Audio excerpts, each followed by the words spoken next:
And again, welcome everybody, and thank you for taking the time to be with us this morning. Thank you. So let's get started. What we're going to talk about today is proactive pipeline leadership, especially in business-to-business sales organizations having long sales cycles and somewhat complex sales processes. The challenges that I see working as an independent sales management consultant for 17 years is typically three.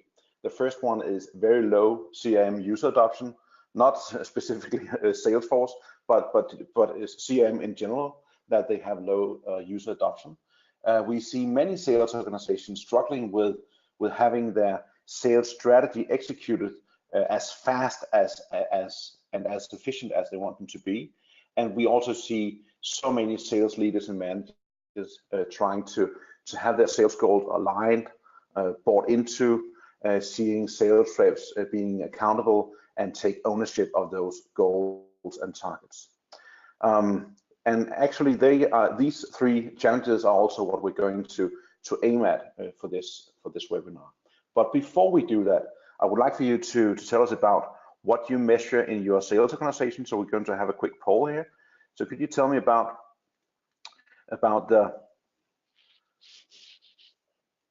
the metrics that you're using in your sales organization? So please tell us about what's the most important or mostly used or most talked about metric. You may have more than one, and most do, but let us know about the most used and most important metric in your sales organization.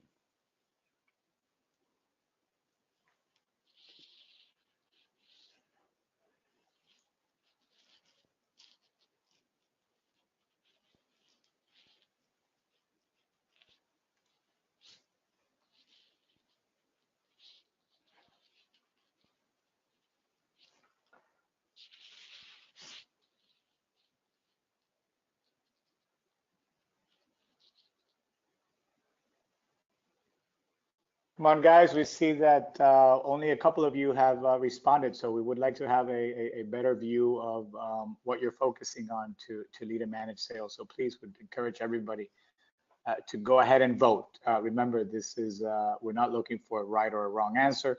We just want to learn more about how you're doing it so that Brian can, shed some light on that. But what we do see is that many are using long-term goals like yearly sales quota, and some are using pipeline management. I'm sure that most of you are using more than one, but what we're asking for right now is the most important or mostly used in your sales organization. And what we see is that about 2/3 are on long-term goals and 1/3 is on pipeline management. That's great. Thank you for that.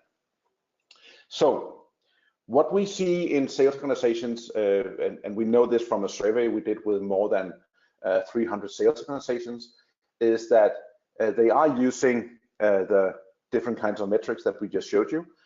Most of them are using a combination of those because the first one didn't really do what they wanted them to do.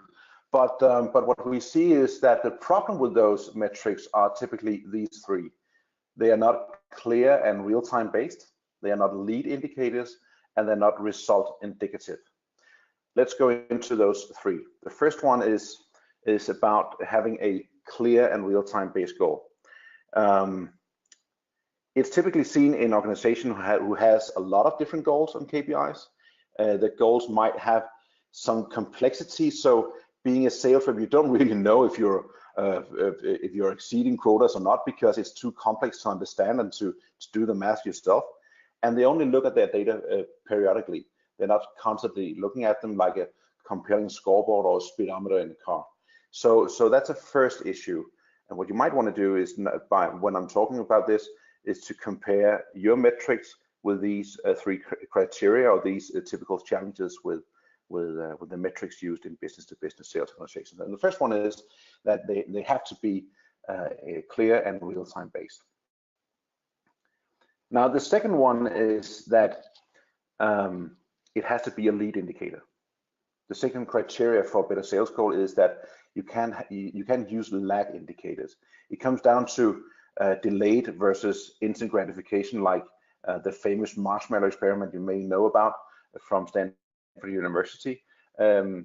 You want your goal to be a lead indicator based on instant gratification. Not saying that your sales reps in your organization should be compared to 4-year-old children, just saying that the basic human need of instant gratification is the same. And you want to measure while you have the opportunity to discuss behavior, to discuss tactics or exchange best practice, while you have the chance to influence and impact the behavior and the actions of your sales force. And you can't do that if you're using a lag indicator. Now, a lag indicator from sales quotas if you have a long sales cycle. Coming back to that, but that's the second criteria, that your metrics have to be a lead indicator. It's almost like a slot machine. The third criteria is that your goal has to be result indicative. Imagine a slot machine and imagine that you pay your sales reps for playing, not for winning. So paying them for the number of times they play on that slot machine, as opposed to paying them for winning. There's no guarantee that you will win, just like effort does not guarantee reward, and activity is not achievement. So you want your metric to be result indicative. So try to look at the metrics you're using today and see if they're clear and real time, if they're lead indicators, and if they're result indicative. Let's compare the mostly widely used metrics in sales organizations from our survey with 300 sales organizations to those 3 criteria. The first one is sales quotas. Sales quotas can be long or short, monthly, weekly, yearly. It can be based on revenue or profit. But the problem with sales quotas is that closing the deal when we celebrate is often just a consequence of something we did weeks, months, or years ago. And your sales team is busy doing urgent stuff like customers and service and low-hanging fruit, while you're trying to motivate them to think long-term and focus on business development.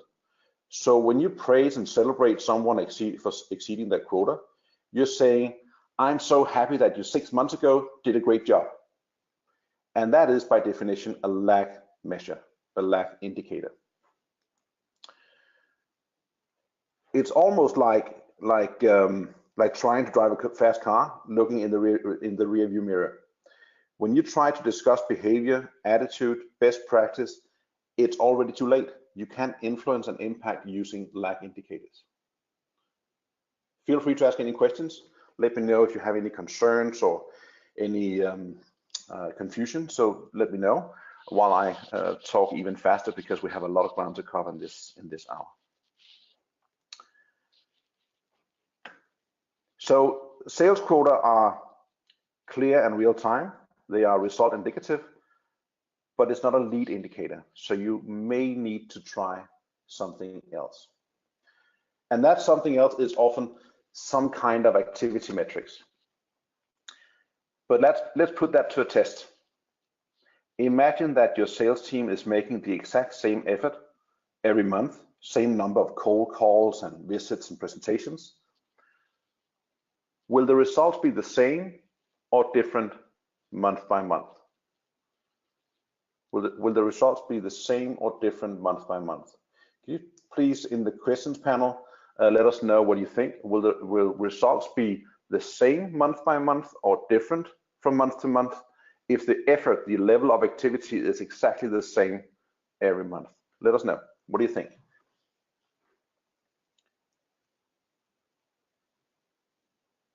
Mariano, you may need to let me know about the questions or the answers in the questions panel, because I can't see them from my control panel. Yeah, well, Absolutely. now I do. Sorry. Okay, all right, no, that's fine. Okay. I'll help you anyway, so you don't have to be looking at so many screens. Oh, it's okay. So Alejandro is right. Of course, he says they will be different. I mean, in theory, from a statistical point of view, they would have to be the same, wouldn't they? But in real life, they will always be different. There's a long list of reasons for that, but in real life, they will be different. So activity metrics are not result predictive. There's no one-to-one connection between effort and reward, and activity is not achievement. So So there's a huge disconnect between activity and achievement. There's a difference from working hard, and even though you're working hard, you can still be wasting your time. And what I often see in many sales organizations is that these activity metrics and goals are often a source of discussion and frustration in many sales organizations. Just one example of that would be if you have a target for the number of, say, sales calls or meetings. What meetings should be counted? Say if I have 5 meetings with the same prospect, because we have a long and complex sales process and we have more than one decision maker, what meetings should be counted and what meetings should not be counted? So often I see sales reps and sales managers disagreeing on what does that metric actually mean. When am I meeting the criteria and when am I not meeting the criteria? Make sense? Let me just change my headset here. Hang on just a second.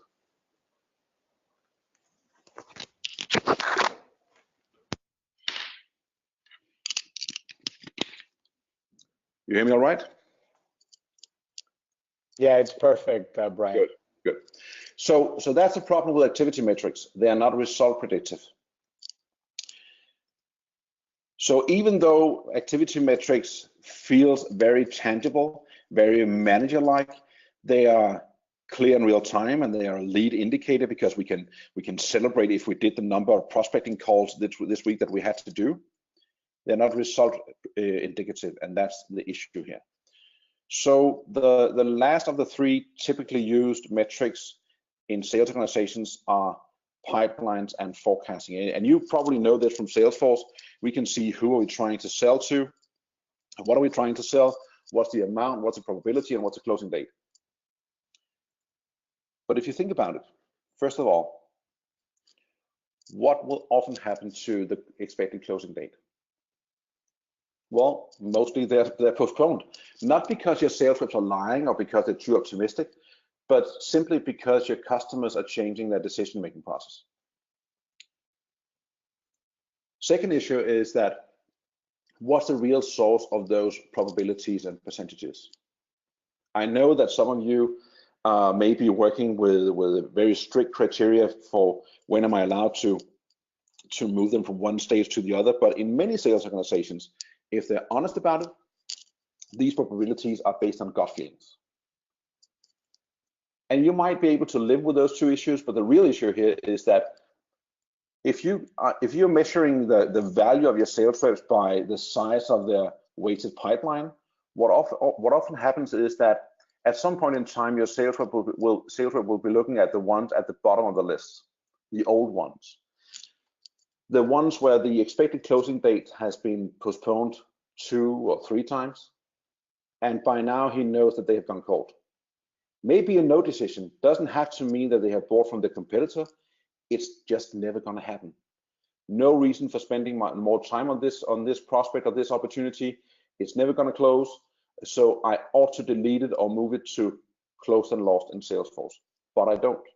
The reason I don't is that I know what's going to happen tomorrow morning at the pipeline or forecasting meeting or performance management meeting with my sales manager. I'm going to look bad because now my pipeline is smaller than it was last week or last month. So even though we know they've gone cold, we're still looking at them and feeling good about it. So a pipeline or forecast is neither a clear and real-time based metric, and it's not a lead indicator. And knowing that, you might say, well, then what do we do? How can we define a better metric that is clear and real time, that is based on a lead indicator and also result indicative? Our answer is looking into the world of sports. What you will see in some disciplines in sports is that they have what they call pace setters, showing the athletes if they have the right pace and momentum to succeed at the finish line. And if we can do that in business-to-business sales with complex sales processes and long sales cycles, that would be a clear and real-time goal That would be a lead indicator, and that would be result indicative. And it works. Coming back to how I know, but it does. So let's see how we can use the same philosophy from pace setting in sports to what we call proactive pipeline leadership. Now, you may have more than one sales process. Your sales process or sales processes might look very different from the default Salesforce opportunity stages, but let's just use them as a simple example. You might also have very different conversion rates than these ones, but let's just imagine that your conversion rates are from right to left, 100%, 50, 25, 12.5, 6.25. Now, proactive pipeline leadership is basically about measuring progress and momentum, just like the pace setters in long distance running. So if the finish line is moving an order, a closed contract from proposal to closed and won, that would be the finish line, the last, what we call the milestone, and hence our name, Milestone Selling. Now, if the quota for your sales rep is 100,000 per month, that would mean that he or she has to move 100,000 consistently from proposal to closed and won. Now, if in this example, if the conversion rate in the proposal stage is 50%, that also means that on average, if your sales rep is going to meet quota every month, he or she is also going to move another 100,000 to closed and lost because it says 50%. Consequently, that means that this sales rep has to move new 200,000 from value proposition to proposal every month in order to not run out of proposals. So if I want to, in the future, be able to close and win 100,000 every month, I need to every month move 200,000 from value proposition to proposal, and 400,000, and 800,000, and 1.6 million all the way on the left. That's fairly simple to understand, and sales reps get this. They say, yeah, well, that's the principle of selling. So they know this stuff, but some of them may be surprised about the numbers. Now, let's imagine that one of your sales rep has exceeded quota last month. He or she has made 120,000, exceeding quota by 20%. That's great. That's what you would celebrate, isn't it? But if the same sales rep on the second milestone from the left, the one called qualified, where you see my mouse right now, if the same sales rep has only moved 240,000 compared to the cascading sales quota on the second milestone, saying that he or she needs to move 800,000 consistently every month, but the real movement has only been 240,000. That's only 30% of the cascading sales quota. Sorry about that. That's only, hang on. Sorry. He or she moved 240,000 from stage 2 to stage 3 across the second milestone called qualified. That's only 30% of the cascading sales quota. And now that's a problem, because just before we were talking about celebrating and praising this sales rep because he or she exceeded quota, but based on the cascading sales quota in the early stages of the sales funnel, he or she is a big failure because it's way below the cascading sales quota. We should have seen a movement of 240,000. We should have seen a movement of 800,000. We've only seen a movement of 240,000. That's only 30% of the cascading sales quota. Now, if this sales rep doesn't change behavior, increase activity levels, change his attitude, try a new segment, try new, I don't know, selling points, or try to do something differently, what will happen? What will happen is very simple. The red milestones on the left will move slowly but surely all the way to the right. And now it's a real problem. Now we actually know that we're going to fail. So we need to do something about that now, while we have the chance and opportunity to influence the behavior and the tactics and the best practice for this sales rep right here and right now. The way we do this in a very clear and real-time way is to turn the philosophy into a compelling scoreboard, just like a board game for children. Very simple, very understandable, very motivating. So imagine all of these white symbols being your opportunities in the stages they're in today. And imagine if one of them has the amount, an opportunity in the second stage where you see my mouse now. If one of these opportunities has the amount of 80,000 and the sales rep moves that opportunity from the second to the third stage across the qualified milestone number 2, what will happen to the 30% on the second milestone from the left if I move 80,000 from stage 2 to 3?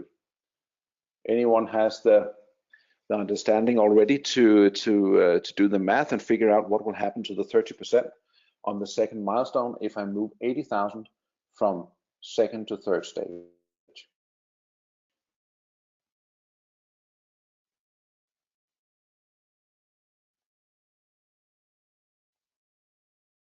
And if you can, I'm going to ask my. So it's going to increase that movement in the 60,000 is going to go up by 80,000. Yes. And therefore your percentage is going to go up to 40. 15% exactly. Yes, from 30 to 40% on the second milestone. That's right. Yes, yes, of course. Now, why is that important? I mean, this is so simple, but why is this important? It's important because now your sales rep can see the future business value of that short-term advancement that he or she created. So what would have to happen in order to allow your sales rep to move that opportunity from one stage to the other? Well, you have to define that. You have to laser sharp define between all of the stages, opportunity stages in Salesforce, define exactly what needs to happen or what should the prospect or lead or contact say or do or write in order to allow me to move them to the next stage. Because when they do, we're going to measure that and we're going to celebrate that and we're going to feel proud about that and we're going to feel motivated by that, because now we can actually measure the future business value of what just happened. Now I have something to be proud of. So this is just like the law of the farm. If you want to harvest on the right, you need to water and sow on the left. Yes. And so, you know, just to add, I mean, this is a very real issue, because what ends up happening is that people feel deflated because they didn't achieve their goal this month. But if the numbers on those initial 3 stages is moving up, we already know predictively that they're going to be achieving their goals for the next 2 or 3 months. Very much so. Yes, exactly. And that's the element of motivation here that's truly important. A lot of times the conversation doesn't happen because, as we saw, 2/3 of the people that filled out the polls said, well, we're more focused on long-term goal. So everything's kind of running, you know, in other words, it's okay if he didn't make it this month as long as he makes it by the end of the year. Well, that's another problem, because by the time you realize you're not going to make it by the end of the year, it's too late and you never got that revenue. Exactly. And that's a huge responsibility to give to your sales reps, because actually you're saying we're not going to manage or lead you. This is your responsibility. Let's see how it works out. I mean, that's basically what you're saying, having a long-term sales goal, isn't it? Absolutely. And I mentioned, especially to our audience, knowing that, you know, there's quite a few people from telco, that, you know, this is very common. I mean, coming from that world, that is very common. So you get blindsided, and at the end of the period, whether that be the month, the quarter, or the year, you realize that it's too late for you to do anything about it. And because we're focusing on activities, we're saying, oh, well, but at least they're busy. Well, that's just not good enough. No. I think that's really, you know, what compelled us to move into, you know, milestone selling, why we feel it's such an important topic to discuss with the sales leaders and with sales executives alike, because they need to recognize that progress is being made as the milestones are moving within the transactional sales cycle. But you have to look out for it. It can't be that you know because it happened. It has to be that you have to take the activities that are going to create, you know, that transition from, you know, the interest to the qualified, and from the qualified to the business case, and so on and so forth. So just as a reinforcement to what you're saying, because sometimes, you know, these things kind of go over our head, and you know, we see it as theoretical, but no, this is very real. Yeah, well, I was at a conference in January and asked 50 or 60 VP of sales and sales directors, and most of them are also combining some kind of quotas with some kind of activity metrics. And I asked them, so let's just imagine that all of you have one of your sales reps doing a sales call right now, and the sales call is over. So thank you for today. Thank you for your time. going to follow up and send you whatever information or PowerPoint slides or whatever. So thank you for today. Meeting is over. Is the probability of that prospect becoming a buying customer now higher or lower or not changed? Because the meeting is over. We are measuring meetings, so they must have value. So is the probability of that prospect becoming a buying customer, is that now higher because we just did a sales call? And not necessarily, right? So it's going back to that same issue. I mean, what you're really measuring is progress. Yes. And if you are a business case versus a qualified, you know you're a step closer. Yes. And it's a lot easier to be having a conversation around, okay, now that you're a business case, what are the activities that need to be done to bring it to the proposal? Exactly. Than it is to be saying, oh, you're not doing enough sales calls, you're not doing enough meetings, you're not doing enough X or Y. So and sales reps hates to be measured by activity. So let's get on the same team and look at the goal that makes sense for both management and sales reps. Right. So instead of using a classical management view of quotas that are lag indicators or activities that are not result indicative and pipelines that are unclear, why not look at the early stages of your sales funnel and measure progress, momentum, advancement of opportunities, because that is by definition a lead indicator. It is result indicative and it's clear in real time. I have seen companies using Salesforce and extracting data into Excel spreadsheets, and then 3, 4, 5 weeks after presenting in numbers to the sales reps the momentum in their pipelines. But you need to have the third criteria clear in real time. Sales reps need to see this as a compelling scoreboard, just like a compass or speedometer right in front of your eyes. And that's what we do in Salesforce. Let's see if I'm still online in Salesforce. I am. So in Salesforce, you would, as being a sales rep, you would see your opportunities as a list, not really compelling to a sales rep. They are visual-oriented people, so they want to see things graphically. So the basic philosophy of milestones and seeing your opportunities as white symbols in the opportunity stages that you have is what we have created as a Salesforce app. It's a native Salesforce app, so we didn't integrate or synchronize anything. It's a native Salesforce app, so you're working in the same data, logging into Salesforce and working in Salesforce. So in what we call the cockpit, you will see your opportunities, and you will see the opportunity stages from left to right that you are using. So our app will adapt to the opportunity stage you have in your sales process or sales process. So you may have any number of opportunity stages, other conversion rates, all that, and we will, our app will learn that, you might say, and visualize the whole sales funnel and the opportunities, and most important, the progress and momentum between stages. So what you see here is that on the last milestone, I'm doing pretty good in this demo org. You see that I just made Quota. I'm at 100%. That's great. But what's not great is that on the first milestone, I'm only scoring 6%. We can have that, because if I don't change that, we know that those red milestones on the left will become red milestones on the right. So instead of using Salesforce in the traditional way, what I will do is just to, by mouse over, see who the prospect or opportunities are, and I can open one of my opportunities, seeing what we call a mini opportunity. I will see the most important data, contact information, email, phone number for the contact, and I can also click on the opportunity name and see the full opportunity with any customizations you might have with special fields or whatever. So you will see your own opportunity layout, but I can also, from the milestone mini opportunity, change the stage from prospecting to, in this case, qualification, or whatever your stage names might be. So what I'm going to do is to change the stage to the second stage, qualification. And in progress terms, what I'm doing is that I'm moving 50,000 from stage 1 to stage 2. And what you will see is that the 6% on the first milestone is going to increase because I generated momentum and advancement of an opportunity. And now my opportunity is in the second stage, the one I just worked at. And you will see that the milestone just increased to 12%. So that's the only way that you can have a clear and real-time metric just in front of my eyes, that you can show me a lead indicator, and you can have a result indicative metric telling me about the future business value of the small advancement I just created. So in terms of individual motivation, that's what the cockpit is for. The cockpit in Milestone Selling is what you see here, and the opportunity stages that you're using. But we also try to create motivation and leadership on 2 other levels. The second one is the team level, because right now I'm called Alan Adams, and what you see is that Alan Adams, that would be me, just moved an opportunity across the first milestone.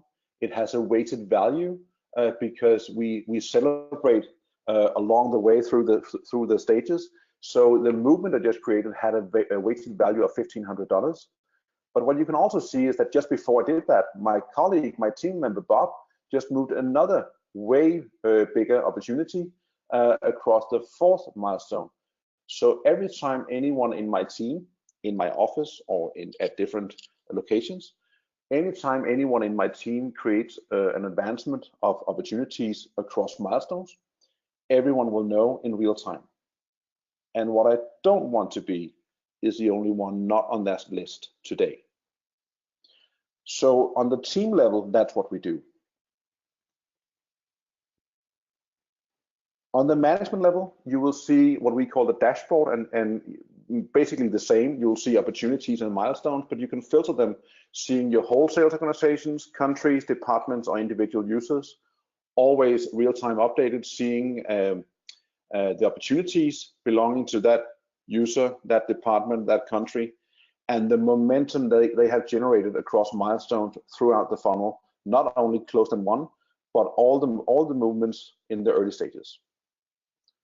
So that's the very quick demo. Any questions on that, Mariano? Anything you think I should? No, not at all. What I'd like to hear is from the audience, and they can see the value that measuring this other layer, can truly help them ensure that progression and help accelerate that pipeline and help motivate the teams to recognize when progress is being made, not only when a deal is closed. Because it's very, very powerful, and it's a very simple notion. It's not very complicated to understand, but at the same time, it's one of those things that's saying, you're truly making progress. You are where you need to be. You can really, stay calm and sell on because you're going to achieve it. And at the opposite end of the equation, it's like, well, wait a minute, you're not making enough progress. So now we need to do other things to make sure that those opportunities are moving across. Yeah, but when having that conversation, it's too late, right? That's the point, right? To avoid that, to be able to say, look, I can already tell you that if you have a 6-month cycle, and let's say that each one of these stages is representative of a month, that's already given me an idea that the next 2 months are going to be really rough. Exactly. So let's make sure that at least on the 3rd month we can catch up. And the only way I'm going to see that is by moving interest to qualified. So your conversation as a sales leader, as a sales coach, becomes much more meaningful, because when you don't have these layers, you're just pressuring people. And that's not really motivating anybody.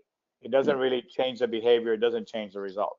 But when you have this kind of visibility, your conversations are going to be, of much more value, and they're going to be a lot more helpful also to your sales execs. Exactly. Let me just give you a couple of examples. After implementing Milestone Selling in Procter & Gamble, they went from having weekly one-to-one calls with their sales reps between sales manager and sales rep, discussing pipelines on a case-by-case level. So what's happening with lead XYZ, what's going on with opportunity ABC, why haven't that closed, when are you going to call them again, what's the status on this one, yada, yada, yada. Didn't create any value, they hated it, but they had to do it because that was the only way that they could try and move their pipeline forward. When they implemented Milestone Selling, a few things happened. First of all, sales reps who had green milestones from left to right knew that we are going to celebrate and we're going to discuss something else. Because as long as I as a sales rep is ensuring momentum throughout the pipeline from contact to contract, it doesn't matter how many activities I have. Doesn't matter how huge or small a pipeline I have. Doesn't matter how many opportunities I have. What matters is if I have enough momentum from contact to contract. What also happened was that all of the sales reps in the team we worked with here in Denmark went from let's just say average, and we have that in a video. Sorry about that, but it's in Danish. But we do have the sales manager and one of the sales reps saying this, so I'm allowed to mention these numbers. Going to all sales reps now above quota, and some are way above quota. And as the sales manager says, we couldn't have done that without the milestone selling philosophy, not the system, the philosophy. They're using the system to make it happen, but the philosophy is the secret sauce, you might say. The sales rep in Procter & Gamble says that this is a tool that actually helps me first, and secondarily, second is that it helps management see a full view of the pipeline. But at first, the main reason why I love this is it helps me take charge of my own pipeline. Now, in First Hotels, a chain of hotels in Denmark, Norway, and Sweden, they started using milestone selling, and a few things happened. One is that they have increased business development, recruiting new customers, and they are recruiting 33% more new customers compared to before they got milestone selling. And what also happened was that they moved their sales competitions to, so instead of giving a prize to someone who made quota on the last milestone, they made the prize they gave the prize to the one who had the largest score, the highest score on the first milestone. And what happened was that they called us and told us they found an error, a bug in our software, because the first milestone could only measure up to 999%. So think about it, 999%. So some of their sales reps had, because of the motivational part of this, moved more than 10 times what they needed to move from stage 1 to 2 in order to succeed once on the far right. Make sense?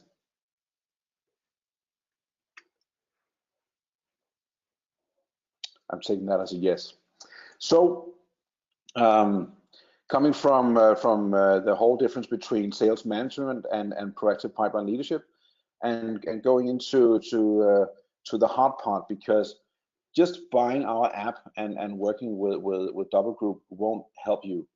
What you need to do is to see this as a transformational leadership exercise. You need to engage your sales reps and have them understand the idea of milestones and why that is important to them.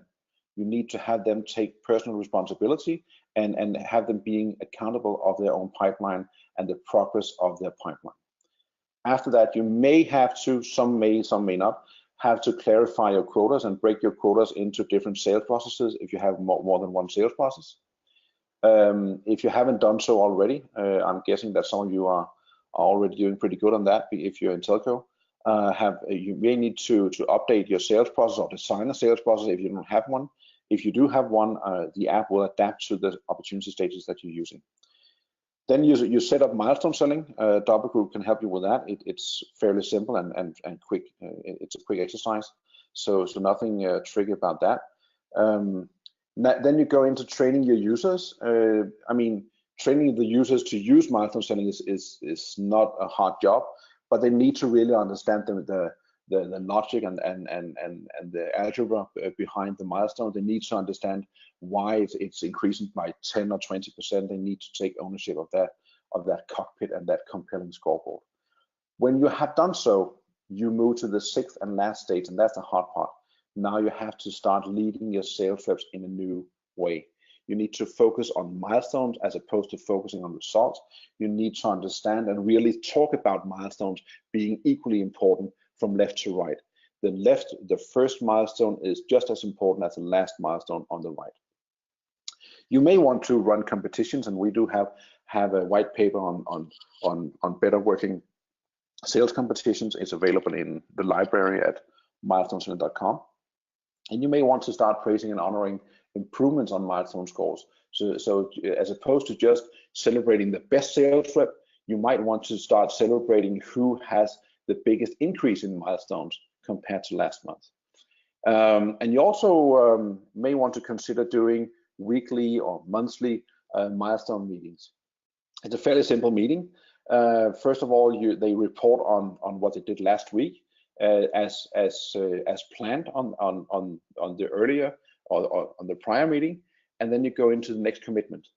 And you just ask 3 simple questions. What is the one thing you can do that will have the biggest impact on your milestones this week?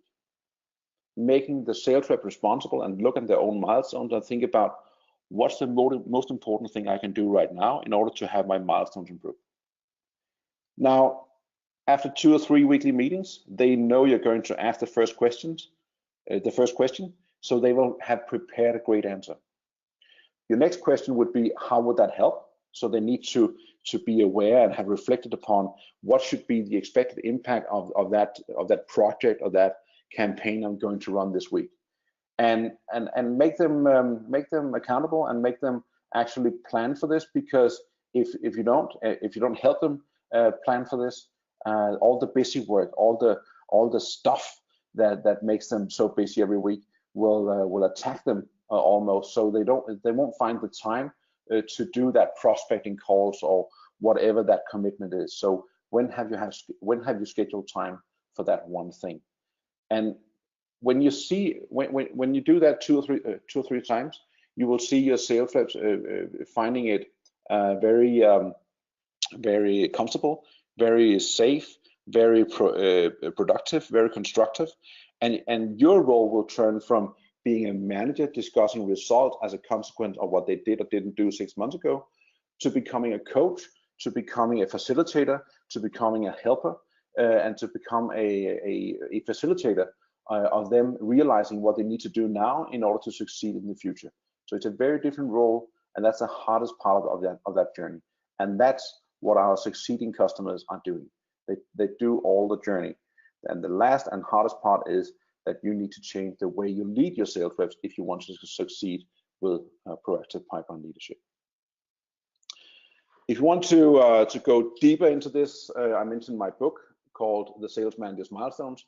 It's available for free download at leadyourleads.com. So feel free to look into that. Also, we do have the Salesforce app on the Salesforce App Exchange, and I'm sure that the Double Group will be able to and be happy to help you and assist you with that.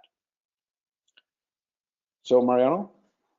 Excellent, Brian. Thank you very much. I know it's the end of your day up there in Denmark. Nevertheless, we are grateful to have you on this very important webinar. I do hope that our audience has truly enjoyed it, and I will go through the questions that we have, but in the process, I do want to encourage everybody to please ask any questions. Feel free to add a comment. I mean, it doesn't have to be a question. Just give us some feedback. Tell us how you feel about what you've seen today. Is this something you want to learn more about? Are you interested? Are you not interested? It doesn't matter. We really care about what sparks your curiosity. It helps us shape our future content. So having said that, I'll get started right away with a question that was posted early on during the registration process. And that question is, what is the difference between pipeline and progress? Good question. Let me just find the right slide before we try to answer that, because I get that a lot. I mean, if we have a huge pipeline, isn't that enough? But if you look at this way, if you from each of your sales reps and ask them to deliver a copy of last month or how will you see a difference? How will you know if this is not the same opportunities that we are still looking at? So a pipeline is just a subjective picture of the status quo, you might say. And if you think about it, I can have 20 billion in my pipeline, just to exaggerate. So I can have a huge pipeline, but if there's no movement, so if there's no opportunities moving from one stage to the other, what's the value? What's the real value of that pipeline? Even though we do have a weighted pipeline saying that we have 2 million being 30% likely to close and 5 million being 10% likely to close and all that, what's the real weighted value of all those opportunities if nothing is going on? if nothing is happening. And if you combine that with your activity metrics, so all of our sales reps are working real hard to massage our pipeline. They have so many sales calls and so many phone calls, and they're emailing and doing all that they can do in order to make those opportunities move, but they're still not moving, meaning that they're still in the same stages. Now, if they are in the same stages, the real value of your pipeline is nothing. So you might have two sales reps, one having very few opportunities, but they're moving fast enough so that he is still making his cascading quota, meaning that he is hitting 100% on all of the milestones. And another sales rep who has a huge pipeline with so many opportunities and also making 100% on each of the milestones from left to right in your sales funnel. And the reason for that is that some sales reps has faster moving opportunities than other sales reps. Some customers are basically making decisions faster. So you can do this the hard way, measuring the weighted value and the velocity and the average time in each stage, and have alarms saying that this opportunity has now been in the same stage for 30 days and all that. Or you can just say, what I want to see is consistent movement across milestones from stage 1 to 2 and 2 to 3, all the way from contract to contract. And as long as I do, as long as I see that, I'm happy. If I don't, that's a warning sign. That's a chance for me to discuss, to coach, to direct, to talk about what can we do right now while we have the time, in order to make sure that we're going to succeed in the future. And if you don't measure that, you will see so many metrics, complex metrics, saying that we have this number of opportunities. These are new, these are old, these are big, these are small. These have a subjective opportunity probability. So I mean, it becomes so complex, and your sales reps will find out that they can always discuss and make excuses for the opportunities that are not moving, and now you have lost control. You have not lost the chance to impact. You have lost the influence on your pipeline. So the only way that you can actually take charge and lead proactively looking forward is to measure the movement between stages, as opposed to the size of opportunities in the stages. There's a very big difference. Does that answer the question, Mariano? Absolutely. We have two more questions, Brian. So how is the milestone principle different from activity metrics? Yeah, well, we discussed it a little bit earlier. So imagine if one of your sales reps has a meeting right now, a sales call, and when the meeting is over, if you measure activity metrics and celebrate activities, that should also mean that your pipeline should be worth more. The weighted value of your pipeline should have a higher value when that meeting is over. But it's not necessarily true, because activity is not achievement. Effort doesn't mean reward. You can do 10 or 100 meetings with the same prospect without moving them to the next stage. But if you do what it takes, meaning that you define the criteria for allowing me to move an opportunity from one stage to the other, between the opportunity stages that you have today. So exactly what does the customer have, the prospect have to say or do or write? We do have a webinar on demand about how to design a sales process.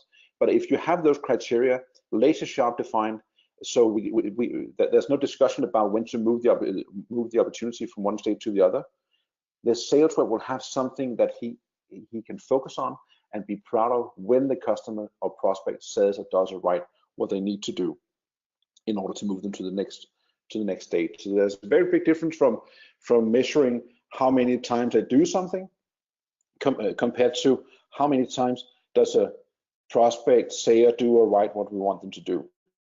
So the next step, the impact, the consequence of what I did, that's the basic difference.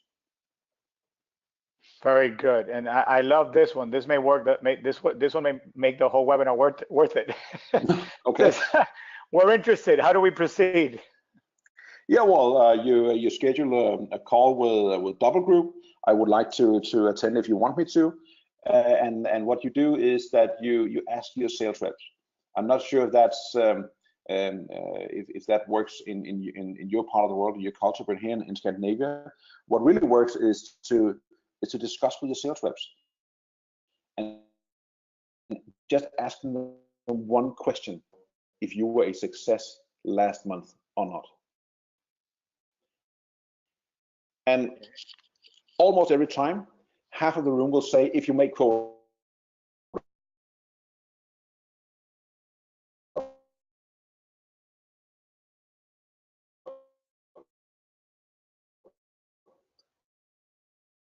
One of them explained, yeah, well, so your function. And I asked them, so what is, okay, so what you're saying is that you don't really know if you were a success last month? Yeah, well, and it's true. It's true, because even if they could recall it, they're not going to be able to contextualize it in the exactly. You know, they're going to probably say, oh, we had this promotion, we did this event. They're going to go back to those business as usual activities. Exactly. Them just a little bit disturbed or concerned, and then present them the basic philosophy, just like I did today about milestones. What you'll see a sales rep saying, now this makes sense. This is how selling really works, and this would help me focus on what I need to do right now. So when you're at that stage, it would make sense to implement our app and start leading in a better way. But you need to have your sales reps engaged, and we need to have your sales reps understand the philosophy behind milestones. Absolutely, makes perfect sense. So, Brian, again, you know, we can't thank you enough for taking your valuable time to share with our attendees in the Latin American territories.